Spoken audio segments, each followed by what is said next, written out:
Rin Shroud is a young man who possesses an amazing skill called Beast Hammer abilities. This skill allows him to talk to animals and make agreements with them. He uses these abilities for his own advantage. It's like he's got a 24/7 animal hotline for all his negotiations. Who knew the animal kingdom had such great deals?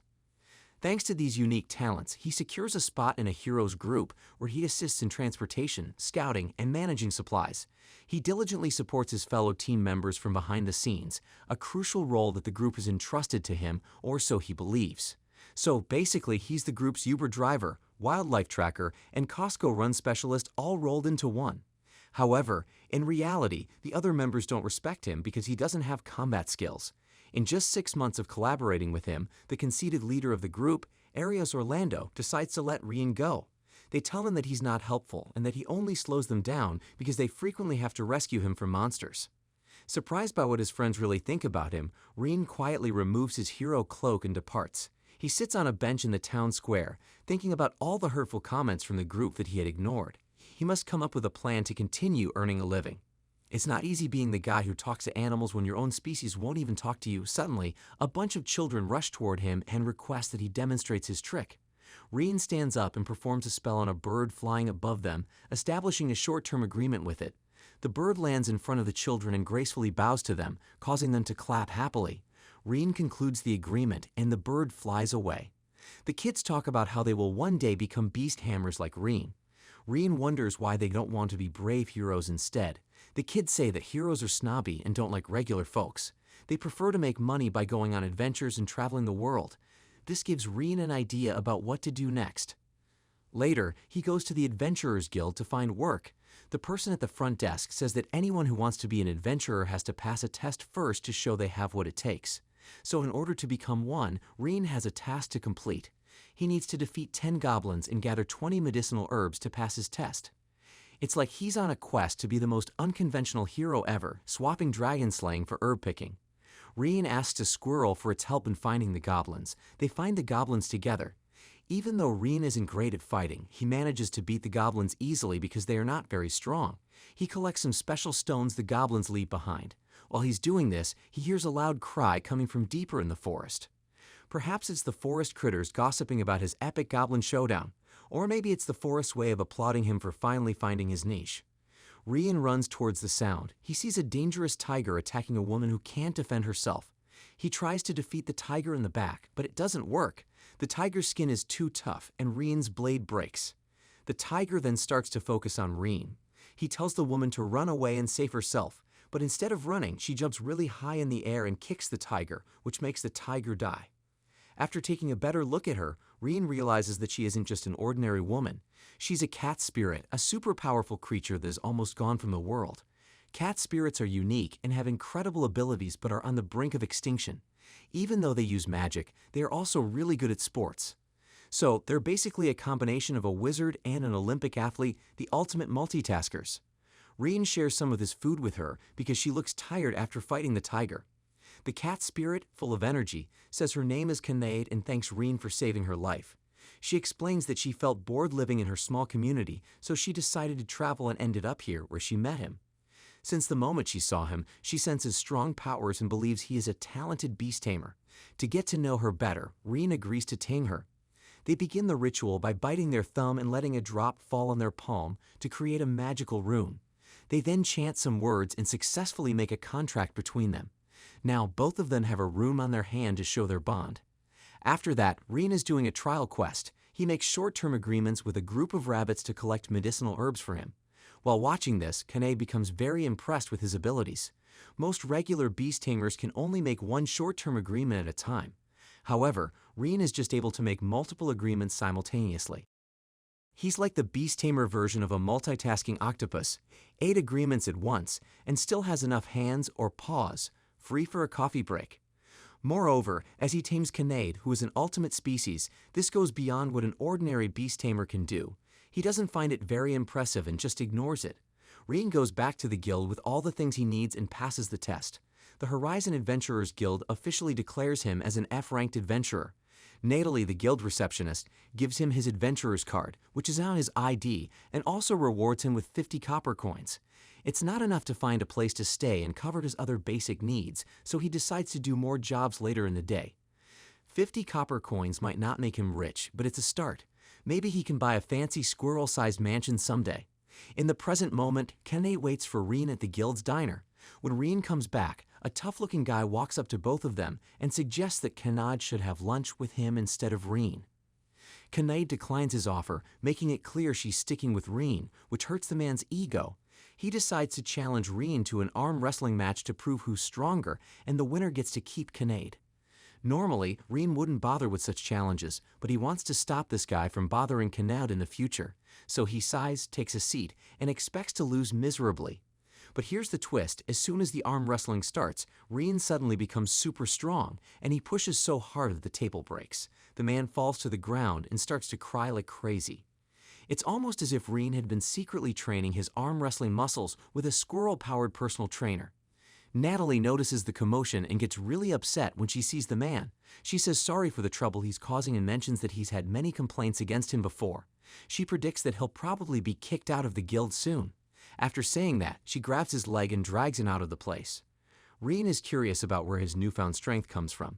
Kanad tells him that one of the benefits of their agreement is that he gains her superhuman strength. Kanad feels eager to start more missions but feels a bit disappointed when they return to the field to gather herbs. Reen is currently a low-level adventurer, so they can only do basic jobs that don't pay much. They're hoping to get promoted once they gain more experience. With the help of some rabbits, they manage to gather enough herbs to meet their goal. Before they head back, Kanade's sensitive cat ears pick up some distant yelling. She rushes toward the noise to check it out and finds an elderly man being bothered by a gang claiming to be from Evan Fang. Evan Fang is a well-known group of bandits with a bad reputation for doing all sorts of terrible things. Without hesitation, both Reen and Kanad charge at the troublemakers. Reen uses his newfound strength to take care of the bandits, while Kanad checks on the old man. The old man warns them to run because anyone who challenges the Ebon Fang usually gets found and killed as payback. When Reen hears this, he decides to go after the Ebon Fang first. Kanad tells him she's worried he's aiming too high, but he tells her he has a plan. A squirrel shows them the way to the Ebon Fang's well-protected hideout. Apparently, even the local wildlife knows where the drama is going down. The hideout renews a short-term contract with an army. There's a special kind of bee with a strong sting that can paralyze someone for 12 hours. He asks Kanad to return to town and bring adventurers and friends. Meanwhile, to help catch all the criminals. After she rushes off to get reinforcements, the bee brings many of its strong friends. He makes a deal with each of them and tells them to start working. They quickly paralyze all the bandits, and the adventurers that Kanad brings with her start rounding them up. Reen notices that no knights have arrived, and one of the adventurers says the knights didn't think it was a big enough problem to come. Suddenly, the cave starts shaking, and loud growls come from behind big bars. 3 huge C-ranked monsters called king lizards break out of the bars. This is a crisis even for the most experienced adventurers, but Reen and Kanad defeat them easily while giving others time to deal with the bandits and escape. They leave the cave to cheers and applause from the other adventurers, marking the first time Reen's work has been appreciated. Meanwhile, Reen's former party members scold their newly hired beast Hammer for not doing observation properly and putting the lives of others in danger. As a result, the newcomer says their requests are unreasonable because they expect him to tame 10 to 20 animals at once.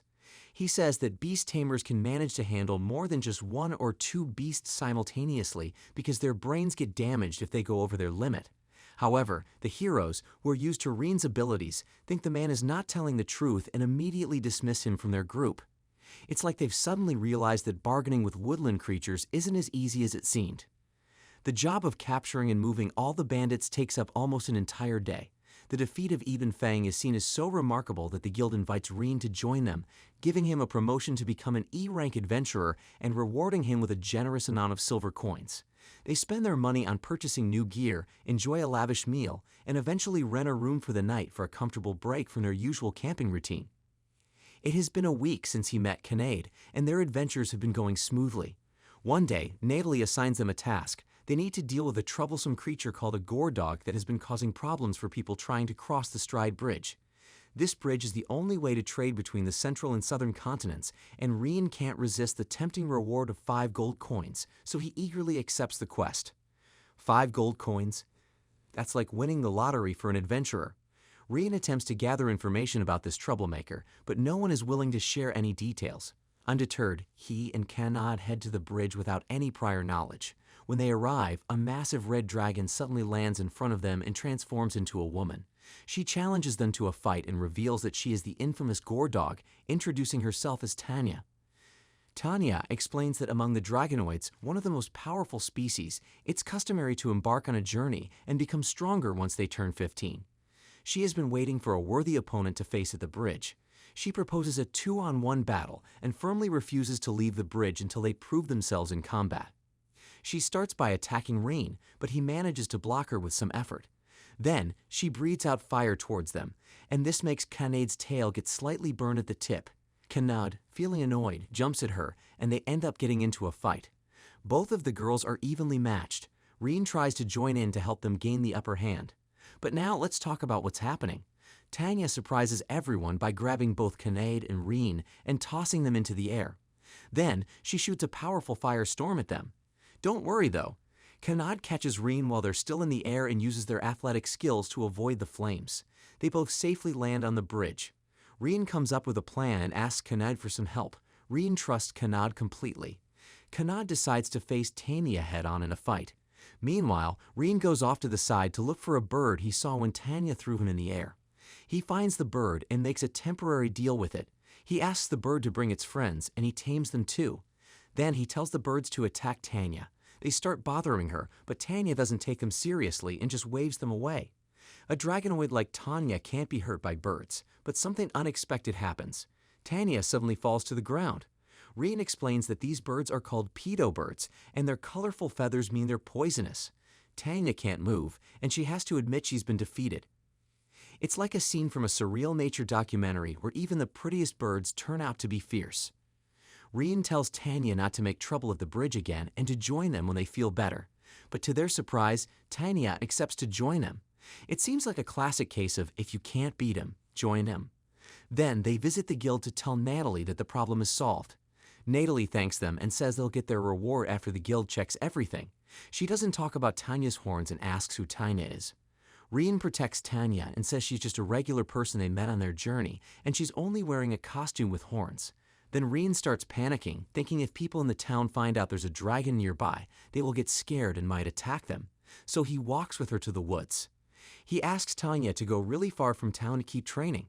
Tanya is surprised because she thought he would sell her. She likes him and asks to join his adventures for training. Kanad, feeling jealous, finally says yes, and Reen is happy to have her in the group. Reen also makes a deal with Tamiya and tames her later that night. Arios Orlando and his group come back to town after a tough week in the forest. They had trouble without Reen, who usually does certain tasks. Arios decides to find Reen and use his abilities to clear the lost woods and then abandon him after. Now the first adventure the three friends go on together. Their task is to get rid of some slimes. Slimes are creatures that any adventurer can defeat, and people usually don't pay much attention to them. But sometimes their numbers increase a lot, and they start causing problems in the town. So, the three friends are having a hard time finding many slimes. Reen came up with a plan. He has a skill called Assimilate, which lets him put his mind into a bird for a little while. Other beast tamers can do this too, according to Kanad and Tanya. This way, he can use the bird's body to see things from above while his own body takes a nap. Kanad and Tanya watch over his body while he's up in the air looking for slime swarms. Eventually, they all come together around a big group of slimes that Poison found. Tanya asks him if he can use any magic spells. He says he knows some basic ones but can't handle the really advanced ones. She suggests that he try using a fireball spell on the slime group, but he knows it won't be enough to wipe out the whole bunch. But he keeps trying. He focuses and shouts, "Fireball." This surprise makes a huge fireball that gets rid of all of them. Tanya's feeling turns out to be correct. She thought that since he got Kanad's superhuman strength after making a deal with her, he also got Tanya's dragonoid fire magic powers. Because he isn't used to doing magic, he spends the rest of the quest practicing how to use spells better. After they finish the quests, they earn a lot of money. They use it to have a fancy dinner. During dinner, Reen tells them that he learned his beast tamer skills in his hometown. He used to live in a village full of beast tamers, including his parents, so he grew up around it. But now, his hometown doesn't exist anymore. When he is 12 years old, he goes into the woods alone to practice taming beasts. One day, he is coming back late in the evening and sees the sky turning red in the distance. He notices a big area on fire. His instinct tells him something is not right, and he starts running home. When he gets there, he finds his whole village covered in ashes, and everyone he knows is dead. Monsters attack the village while he was away. An adventurer group saves him and takes him to an inn. He works there doing chores and odd jobs for many years. This continues until less than a year ago when Hero Arios recruits him for his group. Reen quickly accepts the invitation, hoping to make a positive impact and prevent tragedies like the one that happened in his hometown. But now, he understands they were simply using him. As they listen to his story, Kinnaid and Tanya feel proud to have him as their leader. Their current mission involves getting rid of orcs in the area. Orcs are creatures with a low rank, kind of like goblins, but they're smarter and often carry weapons. They easily defeat several groups of orcs, making Tanya think the mission is easy. However, orcs surprise her with an ambush when she least expects it. Thankfully, Reen and Kinnaid come to her rescue. Reen sustains a minor injury, and Tanya worries about him, but he reassures her and uses his strong healing abilities to quickly heal the injury. This incident affects Tanya deeply, and she feels too embarrassed to face Reen. When they get back to town, he approaches her and inquires about her feelings. She quickly apologizes for her lapse in attention, which resulted in his injury. He responds with a warm smile and advises her to be more cautious next time, emphasizing how much he and Kinnaid value her safety. His kindness leaves her without words and makes her blush. The following day, they complete their quests effortlessly and begin their journey back to town. Along the way, they unexpectedly encounter Arios and his group. Will Reen join them again and leave Kinnaid and Tania like that? Wait for part 2 to figure it out, or tell us what your thoughts were about the Beast Tamer in the comments section.